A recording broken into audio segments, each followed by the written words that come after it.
Are you ready to see beyond the veil? With Neptune in Aries for the next 14 years, we are sparked into a new initiation. It's all about illusions. It's all about imaging or your imagination. It's all about going after your big dreams, your big mission, and being able to see the playing field. That is one of the major topics that we have to talk about for the April energy report.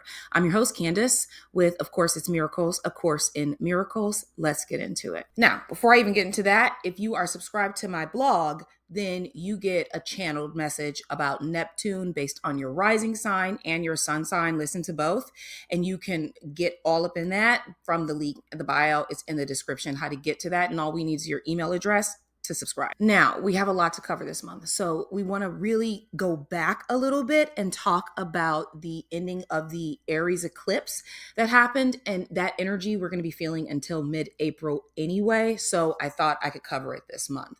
So we are at the end of a 2.5 year cycle that was 4 lunation cycles with Libra and Aries. And we need to talk about the judgment versus the people, we the people versus the government, I versus the tribe or the group, and that energy that we just finalized and are finishing up.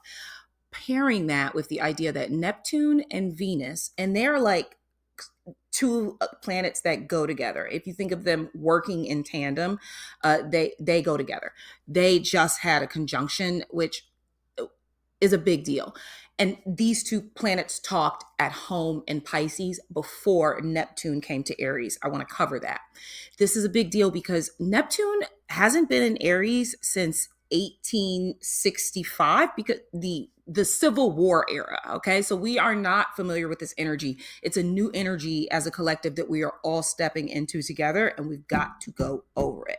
But before we do, I have a new segment for you, and I want to talk about that first. If you're a lover of conspiracy, I've got a new show. It's going to be going over the news of all of the updates that happened the previous month.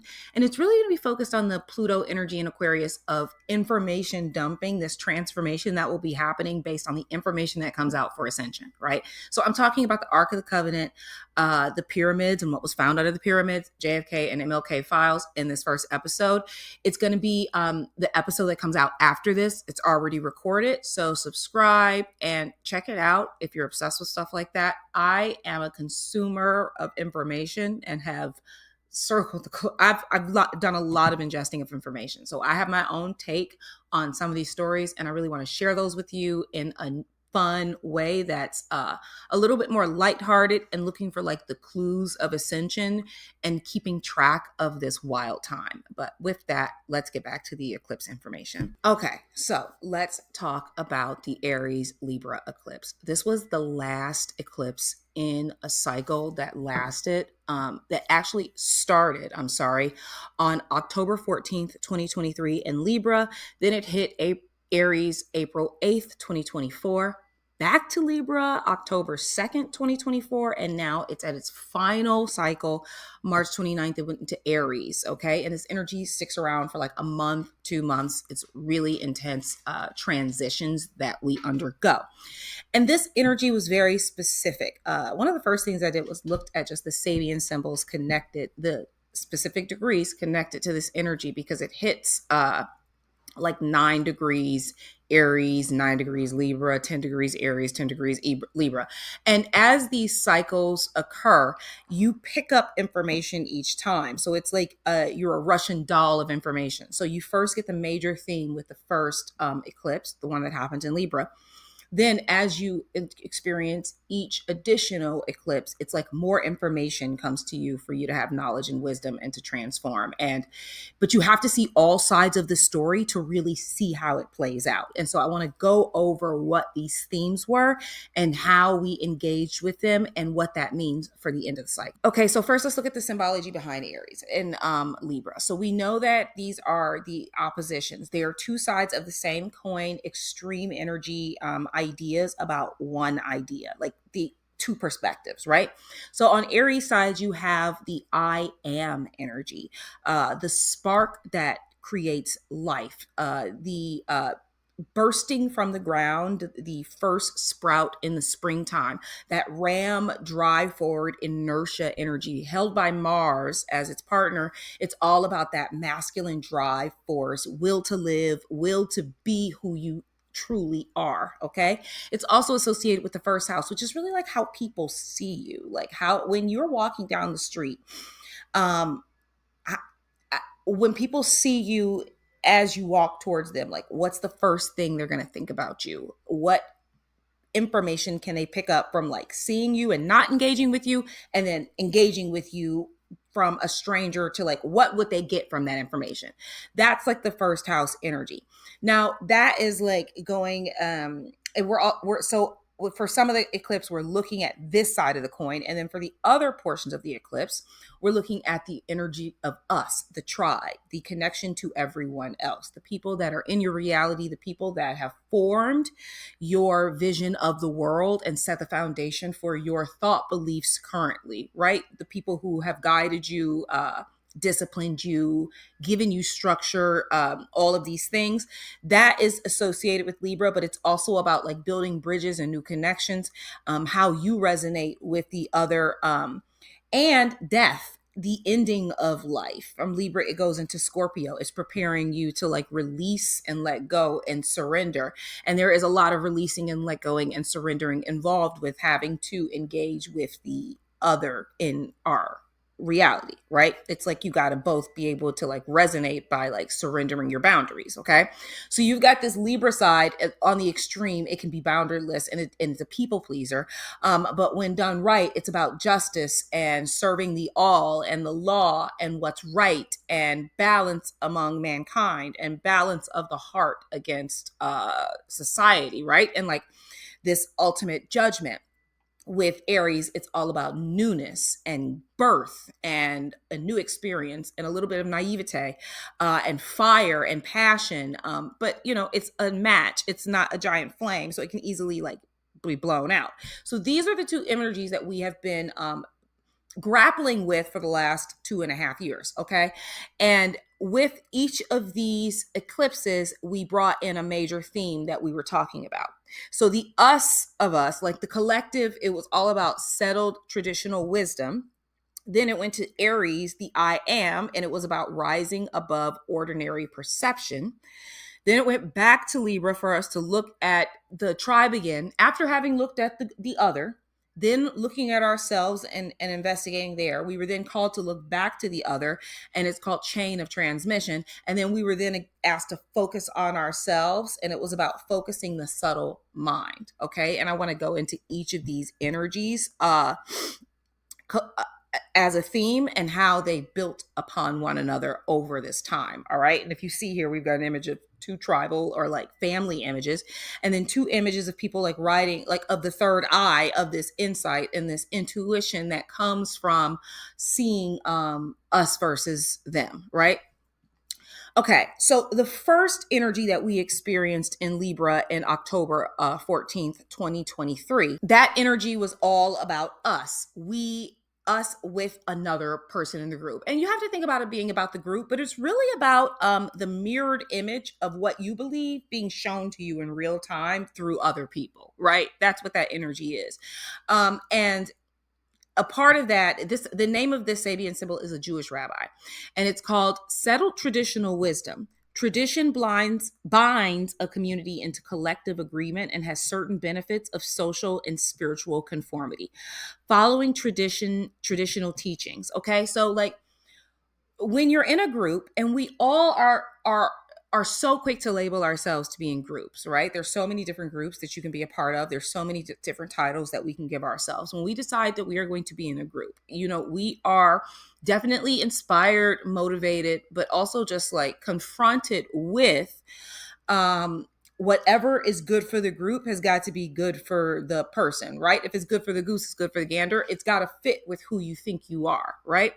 What binds together a group will always include an element of tradition and common practice. Religions and their leaders offer a model of what is true and how to behave. The negative aspect of this is the tendency towards sclerosis, Rigidity is life denying. Yet, on the positive side, such groups which can form around a well defined commonality of belief and purpose are strong enough to hold strong energies, which one person cannot hold. Transformation can be overwhelming without group support. So it's saying, like, look, being in a group is great. It's great for support. It's great to be able to share energy with others that you believe in. There's a lot of magic there, right? But if your group is too rigid for what you want, then it's not going to really grow. That tradition has to break. You have to be able to express yourself within this dichotomy. You can't just have it one way forever. It's got to be more malleable than that, all right? Rigid structures are brittle. True malleable forms, things that can take in more information without dismantling, have the ability to stand the test of time. Okay, so at this point in history, we were looking at our different groups that we associate with, trying to probably see how we fit. All right, so that energy we really took in. Then that energy took us to Aries for the eclipse, and it was, the symbol for this is the magic carpet. Rising above ordinary perception, relaxing the mind supports a creative, positive, and visionary way of seeing things, training how to release the grasping mind. Okay, so sometimes if you're in a structure with the we that is too rigid, your mind can't truly expand. So after we looked at these groups with the Libra energy, we then went back to ourselves and we had to expand our minds and determine what we believed on our own outside of the group. All right. A way of life, and this is a way of life refusing hectic involvement in social competition and wasteful overproduction allows for development of unattached, transcendent understanding. When in response, the creative mind can better survey our present situation, and then stuck routine can be transformed into a new holistic perception. The magic carpet of Oriental imagery is like the name of the image here, okay? There is this level of like having to release ourselves from the system to truly detach, to have a better understanding of everything. It's like when you release what you know, you allow for what you don't know to come in. If you think you know everything, there's no place for what you know to come through, right? So we went from this energy of like looking at these groups to coming back to ourselves, expanding our own mind, maybe pulling ourselves in a little bit to look at these groups from a larger perspective that we were partaking in. It could have been family groups, friend groups, groups of people just based on like our identities, you know, groups of people based on yoga and spirituality and all of these different ways that we align with other individuals by grouping ourselves and titling ourselves seriously, just period. Now on October 2nd of 2024, that energy went back to Libra, back to the group. Okay, we've come in with new information. We looked at the group, we came back, we looked at ourselves, expanded our minds, we went back to the group. And the name of this is Three Old Masters Hanging in an Art Gallery. Chain of transmission. Higher knowledge is passed from one teacher to the next throughout history, keeping alive an unbroken, evolving tradition. Chain of transmission is the name of this. Okay. So, what is so great about the group? Okay. It is the idea that when we honor our ancestors and the stories that they tell, that there are nuggets of beautifully hidden information within those packets, okay? And there is a truth throughout our lineage with whatever group this is, be it you studying a spiritual practice as, let's say, Kabbalism, or if you are talking about your ancestors. There is this truth amongst these stories that they're trying to pass on to you. And that is the importance of the group, to keep these stories alive, okay? But at what point is the goal of the story, okay? Is the goal of the story that forged the group one of transcendence, one of warriorship, one that allows you a steady foundation on which to take the story further? from a brighter perspective, or is the story one of victimhood and despair and hate and cruelty and like we are here because we want to destroy other people, right? Like, where is this tradition? Where you fit in this group? Where are your ideals and authenticity that comes to who you are? How is it aligning with these individuals that you title yourself with, that you have defined your energetic blueprint with and aligned with energetically, right? When you do that, that's what you do. Who are they versus you? I think that's the question. The spiritual path is well trod, and our journey to realization is not more than our own take on a very definite formula. This formula is as old as time, and its mysteries are passed down the ages by masters. The essential secret is hidden within the number 3, and through meditation, observation, and participation, we can discover the secret. This gives us the possibility and duty to reseed and what was seeded before, so to take on an aspect of the role of the creator. So as we share these stories throughout our history, we're reseeding those stories for future generations to participate in some way, right? And there is this act of creation of the emotional impact, 3, okay? The emotional impact of the story, the imaging, what you imagined, what you thought, the thought becomes a thing, the thought behind the story that you then emotionally put this idea behind. And then on top of that, you then planted it on earth by telling another person and getting that energy out. You manifested whatever this story is that you've told throughout history, you continue to manifest it, right? So is it of a great path of genius women who have overcome their circumstances to help the next generation move on, or is it just like a group of angry bitches that never loved you and never will, right? So you get to tell that story, and you get to determine the truth, and determine what seed you want to put, you want to invest in getting fruit from, based on what you decide is authentic for your experience within the group. Now on March 29th, just last week, it was back to Aries. And this time is back to that I am energy. So first time you look at your groups, right? And you realize that the point of traditionalism is to keep a connection and to forge a greater accord and harmony with these people that you resonate with. Then you go to yourself and you say like, well, where do I resonate? Then you go back to the group and you see it's because of these stories within these groups that either give you hope or don't, that are keeping this idea of live within this group that you're a part of. And now it came back to Aries on March 29th, and it's about the crystal gazer. And it says, focusing the subtle mind, awakening the non-grasping, all-seeing subtle aspects of mind, sensitive, visionary concentration of attention. Okay? This is all about being able to see beyond what is in front of you, and being able to see the purpose of the correspondences and the energy that you are placed within, and the fruit you're actually supposed to get from it. So there's the fruit in this truth of the story, right? There is a seed that you're trying to sow from these tribes that you are connected to, these groups that you are connected to, that is fruitful, right?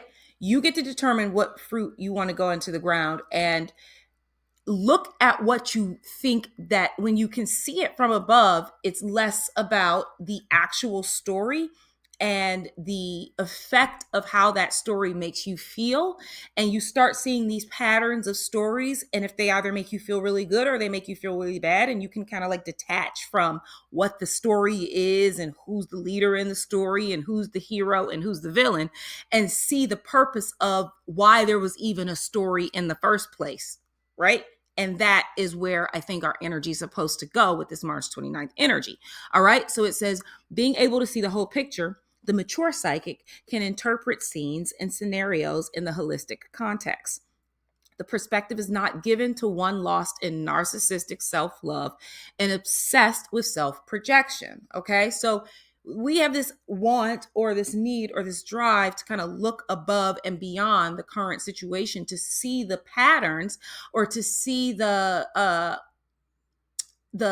pattern, the loops that we don't necessarily want to attach to, and then the ones that we do want to attach to simultaneously, and go in that direction, utilizing our intuition and like seeing things from a larger perspective. And with this concept of like psychic senses and this Aries Libra energy, this is the perfect time to even just like bring up Neptune and talk about the magic of Neptune and what that means for us. That's what we're going to talk about next. I'm hosting an astrology retreat in Northern Michigan, and I would love for you to join me. It is going to be an epic 3 days where you learn everything about who you are. We talk about where you're going. We work on manifesting together and really fuel you on your mission. It is going to be impactful, beautiful, restful, magical. You'll spend 3 days really delving into your energy through the lens of astrology, human design, and gene keys, and really learn how to use transits in your life. I can only take 8 women. This will be incredibly magical. We go to the dark sky park one night and do a full viewing of the sky. It's going to be wonderful. All of the food is local and organic, and we can accommodate any kind of diet. Just go to the description and hit the link and just put your email address in.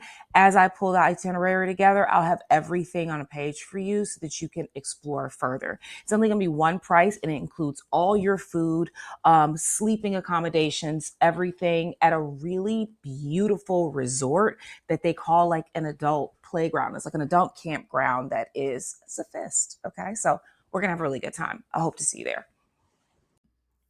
Okay. Neptune energy. Neptune has entered Aries and is officially here. Like I said before, it's not been here since like 1865. I think it was 1865. Yeah. Since the Civil War. So this is a long time that this energy takes to go around.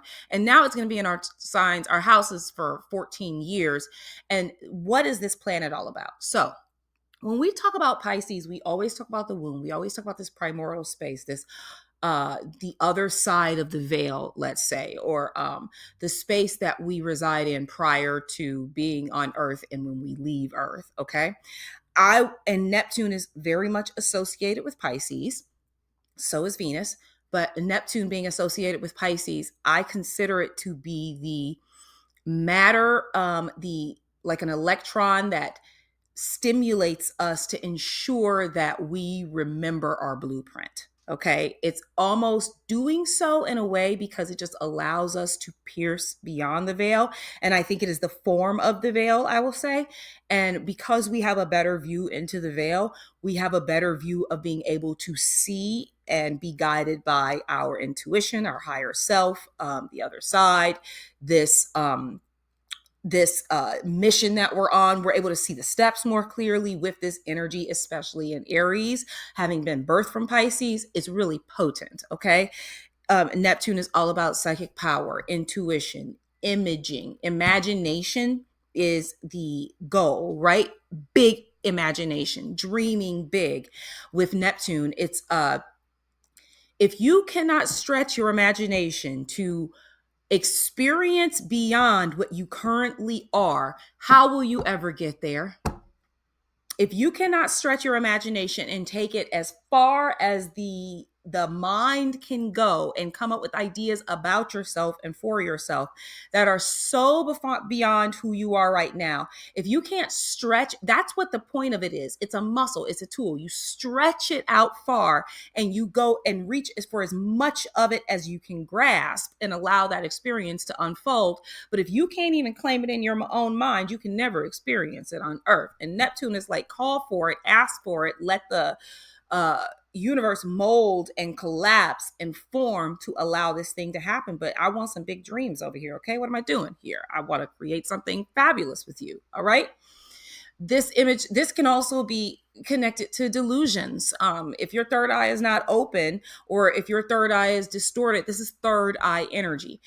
You can see things that are scary. It's all about the shadows that you still have to work through on how well you see this universe. But if you've been doing your third eye exercises and you feel like you've gotten somewhere, buckle up. You're hitting the road. You got a lot of good energy behind you to level up your psychic intuition and abilities. And I even think if you are currently residing in the psychic space as I am, we will have a leveling up of our energies as well. You might start seeing more things will start being revealed to us with this dreamy planet of Neptune being in fiery Aries. Let's talk about the idea of the Aries fire here.